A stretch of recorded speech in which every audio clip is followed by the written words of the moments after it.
Sri TV நேயர்களுக்கு வணக்கம். நான் உங்கள் உமா பாரதி. நீங்கள் அனைவரும் நலமாக இருக்க நான் தினமும் பிரார்த்தனை செய்கிறேன்.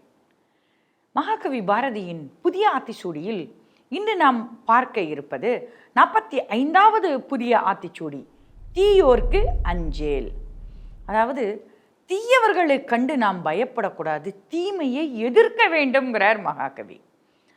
புல்லடிமை தொழில் பேணி பண்டு போயின நாட்களுக்கு இனி மனம் நானே தொல்லை இகழ்ச்சிகள் தீர இந்த தொண்டு நிலைமை அது தூ என்று தள்ளி இப்படி பாடுகிறார்.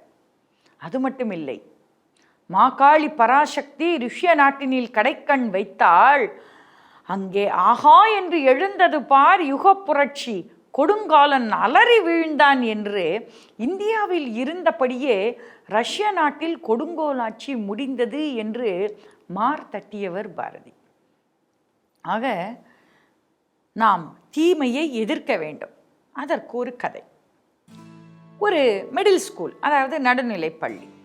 அந்த ஸ்கூலில் 8ஆம் வகுப்பு வரைக்கும் தான் இருக்குது. 8ஆம் வகுப்பு படிக்கிற ஒரு 3 மாணவர்கள் அந்த பள்ளிக்கூடத்தில் ரொம்ப பிரபலமானவங்கள்.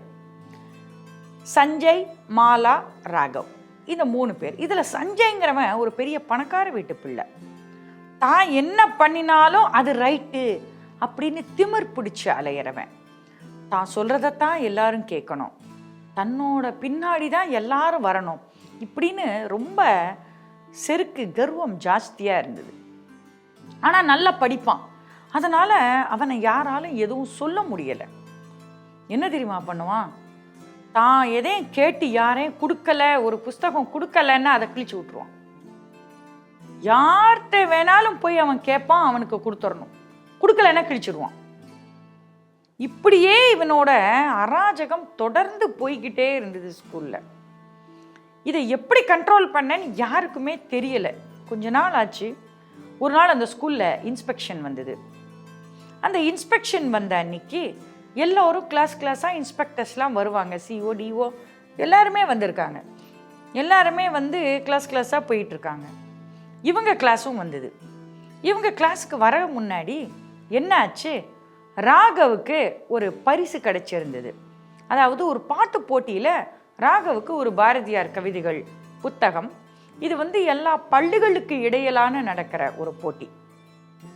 அந்த போட்டியில் அவனுக்கு முதல் பரிசு கிடைச்சிருந்தது. இதை வந்து தலைமை ஆசிரியர்கிட்ட போய் காமிச்சிட்டு வந்து அவன் கையில் அந்த சர்டிஃபிகேட்டையும் அந்த பாரதியார் கவிதைகள் புக்கையும் எடுத்துகிட்டு வந்தான். அந்த சமயத்தில் சஞ்சய் வந்து உடனே அதை பார்த்துட்டான். ராகவ் கிட்ட கேட்குறான், டேய் அந்த புஸ்தகத்தை எனக்கு கொடு. முடியவே முடியாது, இது நான் ப்ரைஸ் வாங்கின புஸ்தகம், யாராவது நம்ம ப்ரைஸ் வாங்கின புஸ்தகத்தை அடுத்தவங்களுக்கு கொடுப்போமா? சரி, நம்ம அப்பா அம்மா வாங்கி தந்தாலாவது வேற வாங்கிக்கலாம் அப்படின்னு சொல்லிட்டு நாம் கொடுப்போம். நம்ம மனசு நல்ல மனசு, நம்ம கொடுப்போம். ஆனால் நம்ம பேரை போட்டு, நம்ம பேரை எழுதி, பேரை போட்டு ப்ரைஸ் வாங்கின புஸ்தகத்தை யாராவது கொடுப்போமா? ராகவ் கொடுக்க மாட்டேன்ட்டான். சஞ்சய்க்கு வந்ததே கோபம். ராகவ் எங்கேயோ வெளியில் போயிருக்கிற சமயமாக பார்த்து கிழிச்சு விட்டான் அந்த புஸ்தகத்தை. இதை மாலா பார்த்துட்டான். ராகவ் வந்து இப்படியே வெளில போயிட்டு ஹெச்எம் ரூம் போயிட்டு ஏதோ கேட்டாங்கன்னு இது சொல்லிட்டு திருப்பி வரான். கிளாஸுக்கு வந்து பார்த்தா அவனோட பாரதியார் கவிதைகள் புஸ்தகம் கிழிஞ்சு கிடக்கு. அவனுக்கு தெரிஞ்சிருச்சு இது சஞ்சய் வேலையாத்தான் இருக்கும்ன்ட்டு. இருந்தாலும் சாட்சி இல்லாமல் யாரையும் நம்ம குத்தம் சொல்லக்கூடாது இல்லையா? என்ன பண்ணுறான், மாலாவை பார்த்து கேட்குறான், மாலா யார் இதை கிழிச்சாங்க, நீ பாத்தியா அப்படின்ட்டு. மாலா ஒரு பயந்தாங்குழி. சஞ்சய் எங்கே தண்ணியை பார்த்துருவானோன்னு பயந்துட்டே அவனை பார்த்துட்டு இப்படின்னு சஞ்சயை பார்த்து கண்ணை காட்டுறான். கண்ணை காட்டின உடனே கன்ஃபார்மாக தெரிஞ்சிருச்சு ராகவுக்கு சஞ்சய் தான் தன்னோட புத்தகத்தை கிழிச்சிருக்கான் அப்படின்ட்டு. பார்த்தான், இவனோட கொட்டத்தை அடக்கிறதுக்கு இன்றைக்கு தான் சரியான நாள் கிடச்சிருக்கு சாட்சியோட. ஏன்னா அப்போ தான் தன்னோட சர்டிஃபிகேட்டையும் பாரதியார் கவிதைகள் புத்தகத்தையும் ஹெச்எம்கிட்ட போய் காமிச்சிட்டு வந்தான். இன்ஸ்பெக்ஷன் நடக்கிறதுனால வேற ஸ்கூலில் நடந்த போட்டி முடிச்சுட்டு நேராக நம்ம ஸ்கூலுக்கு வந்துட்டான். இப்போதான் பார்த்துருக்காங்க எல்லாரும் அவனோட புத்தகத்தையும் சர்டிஃபிகேட்டையும்.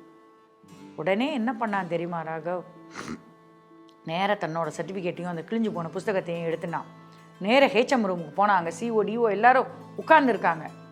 இவன் பயப்படவே இல்லை, சஞ்சய்க்கு பயப்படவே இல்லை. நேராக கொண்டு போய் ஹெச்எம்கிட்ட கொடுத்து, சார் இந்த பாருங்கள், சஞ்சய் நான் ப்ரைஸ் வாங்கின இந்த புஸ்தகத்தை கிழிச்சிட்டான். அவன் கேட்டப்போ நான் தரலன்ற ஒரே காரணத்துக்காக இப்படி கிழிச்சிட்டான்.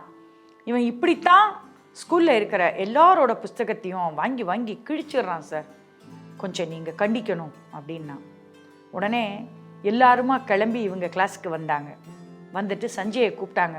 கூப்பிட்டு, சஞ்சய் இவனோட புஸ்தகத்தை நீ கிழிச்சியா அப்படின்னா பதில் பேசாமல் எப்படி இருக்கின மூஞ்சியோட நின்றுட்டு இருந்தான். பார்த்தாங்க சார், இவனோட மௌனம் தான் இதுக்கு சம்மதம். ஏன்னா ஏற்கனவே சில கம்ப்ளைண்ட் வந்திருக்கு, இருந்தாலும் யாருமே ஆதாரத்தோட நிரூபிக்கல. ஆனால் இப்போ துணிவா ராகவ் இதை எடுத்து செஞ்சதுனால கையோட ஆம்பிட்டுக்கிட்டான் சஞ்சய் இல்லையா? அதனால நேர ஹெச்எம் என்ன தெரியுமா சொன்னார், நீ என்ன பண்ணணும், இவனுக்கு வேற புது புஸ்தகம் வாங்கி கொடுக்கணும். அதே மாதிரி மற்றவங்க எல்லார் புஸ்தகத்தையும் இதுக்கு முன்னாடி நீ கிழிச்ச பார்த்தியா, அவங்களுக்கும் நீ புது புஸ்தகம் வாங்கி கொடுக்கணும். அதோட எல்லார்கிட்டையும் நீ மன்னிப்பு கேட்கணும். இல்லைன்னா உன்னோட டிசியை நான் கிழிச்சு கொடுத்து அனுப்பிடுவேன் அப்படின்னா. சஞ்சய் பயந்தே போயிட்டான். என்னதான் தன்னோட அப்பா பெரியவர் செல்வந்தர் அப்படியா இருந்தாலும் ஸ்கூல்லேருந்து ஒருத்தன் போகிறது அப்படின்னா, டிசி கொடுத்து வெளியில் போகிறதுன்னா அவனை திருப்பி வேற எந்த ஸ்கூலில் சேர்ப்பாங்க இல்லையா? கான்டாக்ட் சர்டிஃபிகேட் ரொம்ப முக்கியம் இல்லையா? அதனால் சஞ்சய் மனசு மாறி திருந்தி எல்லார்கிட்டையும் மன்னிப்பு கேட்டான். தன்னோட அப்பா கிட்ட சொல்லி எல்லாருக்கும் புது புஸ்தகமும் வாங்கி கொடுத்தான். நாமளும் ராகவ் மாதிரி நமக்கு ஏற்படுற தீமைகளை எதிர்த்து நிற்கணும், தீயோரை கண்டு அஞ்சக்கூடாது. இதைத்தான் மகாகவி என்ன கூறினார் தெரியுமா? பாதகம் செய்பவரை கண்டால் நீ பயங்கொள்ளலாகாது பாப்பா, மோதி மிதித்து விடு பாப்பா, அவர் முகத்தில் உமிழ்ந்து விடு பாப்பான்னார். தன்னோட அறிவுரைகளை அவர் குழந்தைகள்கிட்டே ஆரம்பிக்கிறார். அதுதான் அவரோட சிறப்பு. இதைத்தான் தீயோர்க்கு அஞ்சேல் அப்படின்னு 2 வார்த்தையில் நமக்காக சொல்லிவிட்டு சென்றிருக்கிறார் மகாகவி. அடுத்தது 46வது புதிய ஆத்திசூடி, துன்பம் மறந்திடு. நாளை பார்ப்போமா? நன்றி, வணக்கம்.